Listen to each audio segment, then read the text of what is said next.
Hello दोस्तों, तो जैसे कि पिछले एपिसोड में हमने देखा कि शेंगजियान की मदद करने की वजह से मिस यूमी डीप स्लीप में जा चुकी थी। इसलिए शेंगजियान अब पहले से भी ज्यादा मेहनत करना शुरू कर चुका था ताकि वो खुद को ताकतवर करके मिस यूमी की कल्टिवेशन से वापस लौटाने में उसकी मदद कर सके। इस तरीके से वो मिस यूमी का एहसान चुका पाएगा, जबकि साथ ही साथ ताकतवर होकर वो अपनी फैमिली और साथ ही साथ मिस ज़ुजियान को भी यह टियानहुआ से बचा सकता है। जबकि याओ फैमिली का यंग मास्टर टियानहुआ भी हर हाल में शेन फैमिली और ज़ू फैमिली पर अपना कब्जा जमाना चाहता था, जिसके लिए हम देखते हैं कि वो ज़ुजियान को इस्तेमाल करते हुए शेंगजियान को ब्लैकमेल करता है और उसने शेंगजियान को 3 दिन बाद एक फाइट के लिए चैलेंज कर दिया, जहां शर्त के मुताबिक अगर शेंगजियान ने टियानहुआ से इस बैटल को जीत लिया तो वो कभी भी दोबारा से ज़ुजियान को परेशान नहीं करेगा। जबकि दूसरी तरफ हम देखते हैं कि रॉयल सिटी में ये कंपटीशन अटेंड करने के लिए मिस ल्यूमिंग भी आई हुई थी, जो कि डिवाइन वेपन किंगडम की एम्प्रेस है, और वो मिस ज़ुजियान की सोर्ड कंट्रोलिंग एबिलिटीज देखकर उससे इंप्रेस होते उसे अपने डिसाइपल बनाने का फैसला भी कर लेती है।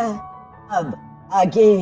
तो नेक्स्ट एपिसोड की शुरुआत यहाँ हेवनली डिवाइन वेपन किंगडम की एम्प्रेस से होती है, जहाँ पर हम देखते हैं कि मिस ल्यूमिंग धीरे धीरे उड़ते हुए यहाँ ज़ू फैमिली की तरफ बढ़ती जा रही थी, और उसे वेलकम करने के लिए पहले से ही ज़ू फैमिली के सारे के सारे मेंबर तैयार खड़े थे, जहाँ पर मास्टर ज़ू और ज़ुजियान भी मौजूद थी, जो कि एम्प्रेस को यहाँ पर देखते ही फौरन से उन्हें ग्रीट करते हुए कहते हैं कि यूर मैजेस्टी। दूसरी तरफ हम देखते हैं कि मिस ल्यूमिंग भी धीरे धीरे से ज़ुजियान की तरफ आते हुए कहती है कि ज़ुजियान, चूंकि तुमने मुझे यहाँ पर बुलवाया है तो इसका मतलब कि तुमने फैसला कर लिया, जिस पर मिस ज़ुजियान जवाब देते हुए कहती है कि हाँ, आपने बिल्कुल सही कहा, लेकिन बदले में मुझे भी आपसे एक फेवर चाहिए। यहाँ ये सब सुनकर ऐसा लग रहा है जैसे कि मिस ज़ुजियान ने मिस ल्यूमिंग का डिसाइपल बनने का फैसला कर लिया है, जिसके बदले शायद वो शेंगजियान या फिर उसकी फैमिली को बचाने के लिए कोई बात करेगी। इसके बाद सीन शिफ्ट होकर दूसरी तरफ यहाँ यिन यांग डिवाइन रिंग के अंदर मौजूद मिस बायुई पर आ जाता है, जो कि मिस यूमी को इस तरह से डीप स्लीप में देखकर काफी ज्यादा इमोशनल थी। उसे समझ नहीं आ रहा था कि आखिर मिस यूमी ने अपनी सारी की सारी एनर्जी शेंगजियान के लिए क्यों लगाई होगी। वो इमोशनल होते उसे आकर गले लगा लेती है, जहाँ उसके आंखों से आंसू भी आ रहे थे। तभी अचानक हम देखते हैं कि मिस यूमी होश में आ गई, जहाँ वो अपने हाथों से बायुई के आंसू पोंछ देती है। ये देखकर मिस बायुई तो काफी ज्यादा खुश हो गई थी। वो खुश होते हुए कहती है कि आखिरकार तुम जाग चुकी, लेकिन अभी भी हम देख पा रहे थे कि मिस यूमी काफी ज्यादा कमजोर दिखाई दे रही है। मिस बायुई जानती है कि इस यूमी को इस वक्त क्या दिखाना होगा। वो अपनी पावर्स का इस्तेमाल करते हुए बाहर की तरफ मौजूद शेंगजियान यहाँ मिस यूमी को दिखाती है, जो कि अभी भी अपनी कल्टिवेशन प्रैक्टिस कर रहा था, और वो मिस यूमी से कहती है कि कहीं तुम्हें इस लड़के से प्यार तो नहीं हो क्या, आखिर तुमने इसके लिए इतनी बड़ी कुर्बानी क्यों दी। ये सुनकर दूसरी तरफ मिस यूमी बायुई को जवाब देते हुए कहती है ये उसके सच्चे दिल की वजह से। जब मैंने देखा कि शेंगजियान अपने फादर के लिए खुद की जान को दांव पर लगा रहा था, तभी मुझे एहसास हो गया था कि वो वाकई में एक भरोसे के काबिल इंसान है, उस पर भरोसा किया जा सकता है। यही वजह है कि मैंने उस पर डिपेंड करने का फैसला किया है। दूसरी तरफ हम देखते हैं कि शेंगजियान अपनी कल्टिवेशन को जारी रखता है, और इसी तरह से आखिरकार वो दिन आ गया जिस दिन शेंगजियान को टियानहुआ के साथ बैटल लड़नी होगी, और अगर शेंगजियान इस बैटल को हार गया तो टियानहुआ जोर जबरदस्ती ज़ुजियान के साथ शादी कर लेगा। असल चेन टियानहुआ भी शेंगजियान के लिए थोड़े से परेशान हो रहे थे, लेकिन फिर भी वो दोनों अरीना के बाहर यहाँ टियानहुआ का इंतजार करते हैं। तभी हम देखते हैं कि यंग मास्टर टियानहुआ को तो यहाँ पर शाही अंदाज में कुछ लोग उठाकर ला रहे थे, और वो आराम से बैठा हुआ था, जहाँ यंग मास्टर टियानहुआ पहुंचने के बाद धीरे धीरे नीचे की तरफ आते हुए कहता है कि शेंग फैमिली के बारे में मैंने बहुत कुछ सुना है। उम्मीद करता हूँ कि शेंगजियान आज के दिन तुम मुझे निराश नहीं करोगे। ये सब सुनकर शेंगजियान और उसके फादर को तो काफी गुस्सा रहा था। तभी अचानक हम देखते हैं कि मास्टर ज़ू भी वहाँ पर पहुँच गया, जिनकी सीढ़ियाँ चढ़ने की वजह से सांसें फूली हुई थी। शेंगजियान फौरन से मास्टर ज़ू के पास आते हुए सवाल करके पूछता है कि आखिर ज़ुजियान कहाँ पर है, जिस पर मास्टर ज़ू तो कोई जवाब नहीं देता। दूसरी तरफ हमें देखने को मिलता है कि मिस ज़ुजियान तो यहाँ मिस ल्यूमिंग के साथ पहाड़ी की चोटी पर मौजूद थी, जो कि ऊपर से अरीना की इस बैटल को देखेगी, और उससे यहाँ शेंगजियान के लिए काफी ज्यादा फिक्र हो रही थी, क्योंकि शेंगजियान अभी मोटर रेल्म के लेवल 5 पर है, जबकि दूसरी तरफ टियानहुआ मोटर रेल्म के लेवल 6 का वॉरियर है, और इसलिए जैसा हमने सोचा था बिल्कुल वैसे हुआ। मिस ज़ुजियान ने मिस ल्यूमिंग के डिसाइपल बनने का फैसला सिर्फ इसलिए किया क्योंकि उसे लग रहा था कि शेंगजियान यहाँ पर हारा जा सकता है, और वो चाहती थी कि शेंगजियान की जान फिर मिस ल्यूमिंग बचाए। बदले में वो मिस ल्यूमिंग की डिसाइपल बनकर उसके साथ चलने के लिए भी तैयार है। यहाँ पर हम देखते हैं कि बाकी के एल्डर्स भी अरीना के बाहर बैठ गए थे, जबकि हम देखते हैं कि शेंगजियान और टियानहुआ भी अरीना में एक दूसरे के आमने सामने आ जाते हैं, जहाँ टियानहुआ शेंगजियान से कह रहा था कि तुमने तो यहाँ पर कई सारे लोग बुलवा लिए, मुझे लगा था कि तुम शांति के साथ इस मामले को सुलझाने की कोशिश करोगे ताकि सब लोगों के सामने तुम्हारी बेइज्जती ना हो जाए। ये सुनकर शेंगजियान जवाब देते हुए कहता है कि तुम तो काफी दूर की सोचते हो, इतना सारा तुमने मेरे बारे में सोच लिया, और खुद के बारे में तुमने काफी कुछ सोच रखा है। यही तो वजह कि तुम अपने साथ चीयर्स भी लेकर आए हो, ताकि मैं यहाँ पर जब तुम्हारी टांगे तोड़ दूं तो उसके बाद वैसे भी तुम चलकर तो नहीं जा पाओगे, तो एटलीस्ट ये लोग तुम्हें अपने कंधों पर उठाकर तो ले जाएंगे। जो सुनकर टियानहुआ को भी गुस्सा आने लगा, और वो शेंगजियान से कहता है कि तुम्हारी जुबान कुछ ज्यादा ही चलने लगी है। कुछ दिनों पहले तक तो तुम्हारी इतनी जुबान नहीं चलती थी, देखता हूँ कि जब मैं तुम्हारी पिटाई लगाऊंगा और तुम मुझसे रहम की भीख मांगोगे तब भी तुम्हारी जुबान क्या ऐसी ही चलेगी। की, जो कहते हैं यंग मास्टर टियानहुआ ने अपनी पावर्स को एक्टिवेट करते हुए एक फॉर्मेशन क्रिएट करना शुरू कर दिया, जो फॉर्मेशन हवा में एक बड़ा सा पोर्टल बना देती है और उस पोर्टल के अंदर से हम देखते हैं कि एक स्पीयर तेजी के साथ निकलते हुए बाहर की तरफ आने लगा। जिस स्पीयर को देखकर तो सब लोग सरप्राइज हो गए थे। इस स्पीयर को शेंगजियान का फादर भी पहचान लेता है कि ये तो एस्ट्रल मीटियोराइट स्पीयर है, जिस स्पीयर के बारे में कहा जाता है कि ये आसमान से गिरे हुए एक मीटियोर से बनाया गया था, जिसे रॉयल फैमिली का फर्स्ट मास्टर इस्तेमाल करता था और उसने स्पीयर का इस्तेमाल करते हुए 1 लाख से भी ज्यादा एनिमीज को जान से मारा है। बाद में फर्स्ट मास्टर ने ये स्पीयर नानवू सिटी के कमांडर को दिया था। हम देखते हैं कि मास्टर चेन टियानहुआ की सारी बातें बिल्कुल सच थी, क्योंकि यहाँ उस स्पीयर से काफी ज्यादा खतरनाक एनर्जी अनलीश हो रही है। शेंगजियान भी यहाँ पर उस स्पीयर की खतरनाक एनर्जी को महसूस कर पा रहा था, जबकि इसी स्पीयर की वजह से तो यंग मास्टर टियानहुआ इतने ज्यादा मोटिवेटेड दिखाई दे रहा था, क्योंकि उसे पूरा यकीन था कि वो इस फाइट को जीत जाएगा। जबकि दूसरी तरफ हम देखते हैं कि शेंगजियान भी इतनी आसानी के साथ हार मानने वालों में से नहीं है। उसने अपने अज़ूर ड्रैगन की पावर्स का इस्तेमाल करते हुए फिर से अपनी ड्रैगन क्लास को एक्टिवेट कर दिया था, जिसे अपनी पावर्स एक्टिवेट करते हुए देखकर तो ऊपर की तरफ मौजूद मिस लिमिंग भी काफी ज्यादा सरप्राइज हो गई थी और वो हैरान होते हुए कह रही थी कि इस लड़के के पास 2 एट्रीब्यूशन की पावर है, अज़ूर ड्रैगन और फ्लेमिंग फिनिक्स की। यहाँ पर हम देखते हैं कि शेंगजियान को इस तरह से तैयार होता हुआ देखकर टियानहुआ ने फिर से अपने स्पीयर को किक कर दिया, जिस किक के साथ ही हम देखते हैं कि वो पावरफुल स्पीयर तेजी के साथ शेंगजियान पर अटैक करने के लिए आगे की तरफ बढ़ जाता है। शेंगजियान इस सडन अटैक को ब्लॉक करने के लिए फिर से अपने ड्रैगन क्लॉ का इस्तेमाल करता है, मगर हम देखते हैं कि पीछे की तरफ से टियानहुआ ने तेजी से सामने की तरफ आते हुए अपने स्पीयर को पकड़कर अचानक से उसकी पावर्स और सारे इंक्रीज कर दी, जो कि शेंगजियान को पीछे की तरफ धकेल देती है। ऐसा करने के बाद भी टियानहुआ रुकता नहीं, बल्कि वो अपने स्पीयर की फुल स्पीड का इस्तेमाल करते हुए बार बार यहाँ शेंगजियान पर अटैक करने की कोशिश करता है। जिन सारे अटैक्स को शेंगजियान आसानी के साथ डॉज करते हुए फिर से हवा में जंप कर चुका और वहाँ पर उसने अपनी फ्लेमिंग फिनिक्स की पावर्स को एक्टिवेट करते हुए यहाँ टियानहुआ पर आग बरसाना शुरू कर दी थी।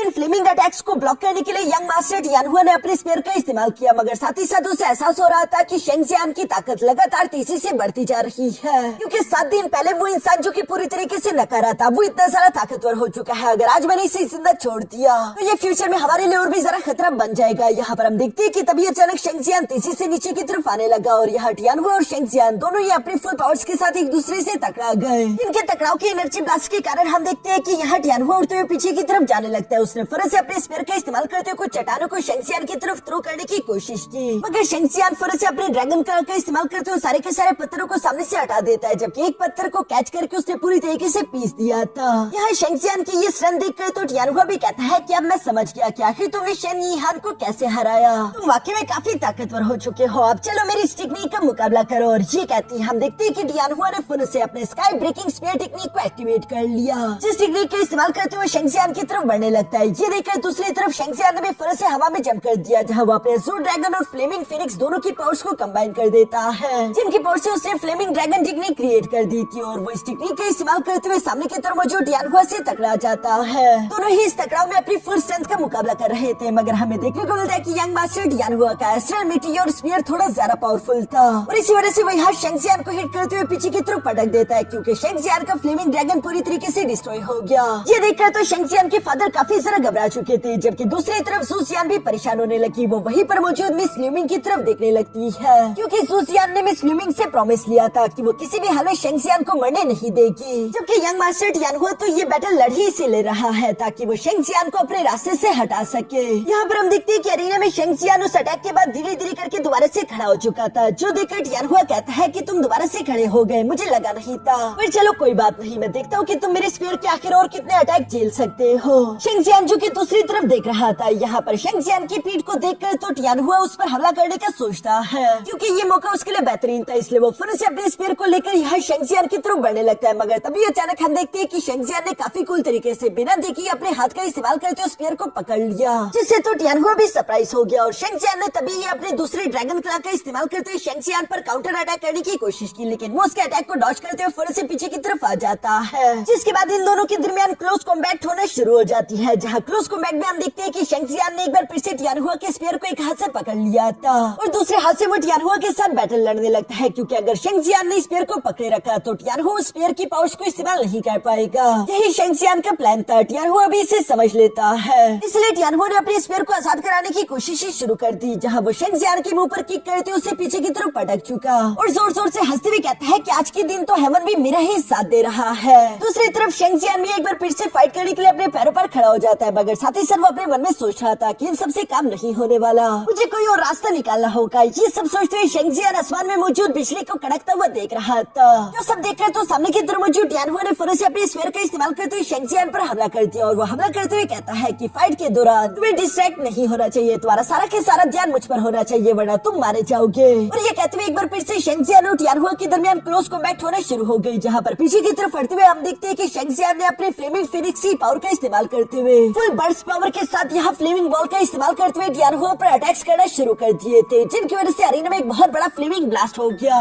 जब अरीना में से धुआं हटा तो हमें देखने को मिलता है कि इन अटैक्स ने टियानहुआ को काफी बुरी तरीके से इंजर्ड कर दिया था, मगर अभी भी वो अपने पैरों पर सही सलामत खड़ा है। जबकि सामने की तरफ मौजूद शेंगजियान भी अब जानता है कि उसे आगे क्या करना होगा। वो देखते हैं कि आसमान में थंडर क्लाउड्स इकट्ठा हो चुके थे, जिसे देखकर शेंगजियान अपने मन में सोचता है कि यही मेरे पास आखिरी मौका है, मुझे अपने असुर ड्रैगन की लाइटनिंग एट्रीब्यूशन वाली पावर अवेकन करनी होगी। ये सोचते ही शेंगजियान ने उस लाइटनिंग क्लाउड को अपनी तरफ अट्रैक्ट कर लिया था, जहाँ पर हम देखते हैं कि वो अपने असुर ड्रैगन के साथ तीसरे के साथ उसी लाइटनिंग से टकराना शुरू हो जाता है, जिसमें वो पहले बार बार नाकामयाब हुआ था। ये करते हुए देख कर तो वहाँ पर मुझे सब लोग ही सरप्राइज हो गए थे कि आखिर ये लड़का कर क्या रहा है। लगता है कि ये अपनी मौत को खुद ही दावत देना चाहता है। इस तरह से तो टियानहुआ कि कुछ भी किए बगैर ये लड़का मारा जाएगा। जबकि मिस ल्यूमिंग और मिस ज़ुजियान भी ये देखकर परेशान हो चुकी थी। मिस ज़ुजियान कहती है कि शेंगजियान आखिर तुम ये क्या कर रहे हो, जबकि शेंगजियान तो आसमान में उस लाइटिंग थंडर से टकराते उसकी लाइटिंग पावर अपनी बॉडी के अंदर इकट्ठा कर रहा था। नीचे की तरफ टियानहुआ ये सब देखते हुए कहता है कि मैं तुम्हारी मामूली ट्रिक से डरने वाला नहीं हूँ, बल्कि मैं तुम्हें अभी अपने एस्ट्रल मीटियोराइट स्फीयर की असली पावर दिखाऊंगा। ये कहते हुए यंग मास्टर टियानहुआ ने भी आसपास की एनर्जी को अपने स्फीयर के अंदर इकट्ठा करना शुरू कर दिया था, जिसका इस्तेमाल करते हुए यहाँ पर मीटियोराइट की स्फीयर टेक्निक एक्टिवेट कर देता है। जिस टेक्निक के साथ वो अपने स्फीयर को लेते हुए तीसरी के साथ शेंगजियान की तरफ बढ़ने लगा। दूसरी तरफ हम देखते हैं कि हवा में मौजूद शेंगजियान ने भी आखिरकार अपने असुर ड्रैगन की लाइटनिंग एट्रीब्यूशन पावर अवेकन कर ली है, जिसकी वजह से शेंगजियान की बॉडी से थंडर एनर्जी अनलीश होने लगी और वो उसी थंडर पावर का इस्तेमाल करते हुए यहाँ एक थंडर ड्रैगन बना लेता है, जो कि शेंगजियान को चारों तरफ से कवर कर चुका था। शेंगजियान अपने इसी न्यू थंडर ड्रैगन का इस्तेमाल करते हुए तीसरी के साथ नीचे की तरफ मौजूद टियानहुआ से सीधा जाकर टकरा जाता है। इन दोनों की टेक्निक काफी ज्यादा टेरिफाइंग थी, जिन टेक्निक के हवा में एक दूसरे से टकराने की वजह से चारों तरफ काफी पावरफुल एनर्जी वेव्स क्रिएट होने लगे। इवन के मास्टर्स हो तो उन एनर्जी वेव्स की वजह से नीचे की तरफ गिर जाते हैं, जबकि इन एनर्जी वेव्स ने मिस ल्यूमिंग को भी सरप्राइज कर दिया था। दोनों ही हवा में मौजूद यहाँ पर अपने पूरे जान लगा रहे थे, लेकिन इस बार हम देखते हैं कि शेंगजियान की ये थंडर ड्रैगन टेक्निक ज्यादा पावरफुल थी और इससे टियानहुआ की मीटियोराइट स्फीयर को ओवरपावर्ड कर दिया था, जिसकी वजह से हम देखते हैं कि वहाँ पर एक बहुत बड़ा ब्लास्ट हो जाता है। जिस ब्लास्ट का धुआं जब अरीना से हटा तो हमें देखने को मिलता है कि टियानहुआ तो जमीन पर पड़ा हुआ था और दूसरी तरफ शेंगजियान की बॉडी में काफी खतरनाक ठंडी एनर्जी मौजूद थी। शेंगजियान को इतने कूल तरीके से देखकर तो मास्टर ज़ू भी सरप्राइज होते हुए कहता है कि आखिर ऐसा कैसे हो सकता है, ये तो इम्पॉसिबल है। शेंगजियान रॉयल फैमिली के नंबर 1 जीनियस टियानहुआ को कैसे हरा सकता है। दूसरी तरफ शेंगजियान का फादर भी खुश होते हुए कह रहा था कि मुझे खुद भी मालूम नहीं था कि शेंगजियान के पास इतने पावरफुल स्किल्स भी मौजूद है। उन्हें अपने बेटे पर काफी नाज हो रहा था। जबकि यहाँ अरीना में मौजूद हम देखते हैं कि टियानहुआ खून की उल्टियाँ करता जा रहा है, उसे इंटरनल इंजरीज हो चुकी थी। वो कैसे तैसे अपने पैरों पर खड़ा होते हुए कहता है कि ये इम्पॉसिबल है, तुम मेरा ऐसा हशर नहीं कर सकते, तुम एक मामूली कैशर थे। बेशक अभी तुम मोटर रेल के लेवल 5 पर पहुंच चुके हो, लेकिन फिर भी मैं तुमसे ज्यादा ताकतवर हूँ, तो आखिर तुम मुझे ओवर पावर्ड कैसे कर सकते हो। इस पर शेंगजियान मुस्कुराकर जवाब देते हुए कहता है कि शायद इस वक्त हेमन मेरे साथ है और चूंकि किस्मत तुम्हारे खिलाफ है तो मुझे नहीं लगता कि तुम और ज्यादा फाइट कर पाओगे, बेहतर ये होगा कि हार मान लो। ये सुनकर तो सामने की तरफ मौजूद टियानहुआ की ईगो हर्ट हो जाती है और वो गुस्सा होते हुए फिर से अपनी स्फीयर की पावर एक्टिवेट करते हुए कहता है कि इतनी जल्दी नहीं। ये कहते हुए टियानहुआ ने अपने एस्ट्रल मीटियोराइट स्फीयर की एक फोरबिडन सील को ब्रेक कर दिया था, जिसकी वजह से अब इस मीटियोराइट स्फीयर की असली पावर्स अनलीश होने लगी, जिसकी वजह से चारों तरफ अरीना उसके औरत से बढ़ चुका था। इस औरत को महसूस करते हुए यूवी परेशान होते हुए कहती है इस मीटियोराइट स्फीयर का औरत तो काफी ज्यादा टेरिफाइंग है, मुझे मालूम नहीं था कि ये स्फीयर इतना ज्यादा पावरफुल होगा। इतने खतरनाक स्पिरिट ऑरा की वजह से तो शेंगजियान की जान खतरे में आ जाएगी। दूसरी तरफ हम देखते हैं कि टियानहुआ ने भी अपने स्फीयर को लेकर तीसरी के साथ आगे की तरफ बढ़ते हुए शेंगजियान पर अटैक्स करना शुरू कर दिए, जिन अटैक्स को शेंगजियान अपने ड्रैगन क्लॉ का इस्तेमाल करते हुए ब्लॉक कर रहा था। बेशक ये सब करने में उसे काफी तकलीफ हो रही थी और अगर शेंगजियान के ड्रैगन क्लॉ ना होते तो अब तक उसकी हड्डियां टूट चुकी होती। जबकि साथ ही साथ हम देखते हैं कि टियानहुआ ने अपने स्फीयर का इस्तेमाल करते हुए पावरफुल स्लैश अटैक भी शेंगजियान पर लगा दिया था। तभी अचानक फिर शेंगजियान अपनी लाइटिंग एनर्जी को समन करते हुए उस अटैक को डिस्ट्रॉय कर देता है, पर फिर भी यह स्लैश का थोड़ा बहुत इफेक्ट शेंगजियान की बॉडी पर आ गया था, वो भी खून की उल्टी करने लगता है। टियानहुआ भी शेंगजियान की ऐसी हालत देखकर खुश हो जाता है और वो मुस्कुराते हुए धीरे धीरे से उसकी तरफ बढ़ने लगा। ये सब होते हुए देखकर दूसरी तरफ शेंगजियान कहता है कि मुझे ज़ुजियान के लिए हर हाल में इस फाइट को जीतना है और ये कहती है एक बार फिर से शेंगजियान ने यहाँ पर अपने थंडर ड्रैगन को समन करना शुरू कर दिया था, जो देखकर तो टियानहुआ भी घबरा जाता है और वो शेंगजियान को रोकने के लिए तेजी से उसकी तरफ बढ़ने लगा। मगर तब तक शेंगजियान की टेक्निक कंप्लीट हो चुकी थी और उसका थंडर ड्रैगन बहुत ही तेजी के साथ फौरन से नीचे की तरफ आते हुए टियानहुआ को पीछे की तरफ धकेल देता है। और अब हम देखते हैं कि शेंगजियान ने अपने थंडर ड्रैगन का इस्तेमाल करते हुए टियानहुआ पर हमला नहीं किया, बल्कि वो अपने ही थंडर अटैक को खुद की बॉडी में एब्सॉर्ब करना शुरू कर देता है, जहाँ वो थंडर एनर्जी फियर्सली शेंगजियान की बॉडी में इंटर कर रही थी और वो दर्द से जोरों के साथ चिल्ला रहा था। शेंगजियान का फादर और मिस जोजियान भी ये देखकर काफी परेशान हो गए थे, जबकि मिस लिविंग बताती है कि ये लड़का हेवन अर्थ की थंडर एनर्जी को जबरदस्ती अपनी बॉडी के अंदर एब्सॉर्ब कर रहा है, जिससे इतनी तकलीफ होगी जैसे कि उसकी सारी की सारी हड्डियों को पीस कर दोबारा से बना दिया गया हो। मगर हाँ, ये शेंगजियान की बॉडी को काफी ज्यादा ताकतवर और साथ ही साथ उसकी रफ्तार को इंक्रीज कर देगी। यहाँ पर हम देखते हैं कि वो सारा की सारा दर्द भरा प्रोसेस झेलने के बाद आखिरकार शेंगजियान शांत हो जाता है, जो देखकर टियानहुआ भी उसकी तरफ बढ़ने लगा था। मगर तभी अचानक शेंगजियान सामने से गायब हो गया और वो टियानहुआ के पीछे पहुंच चुका था, जहाँ वो उसे एक पावरफुल पंच कर देता है। ये देखकर तो टियानहुआ शॉक हो गया था, जबकि सामने की तरफ मौजूद शेंगजियान एक बार फिर से गायब होकर टियानहुआ के पीछे आ गया,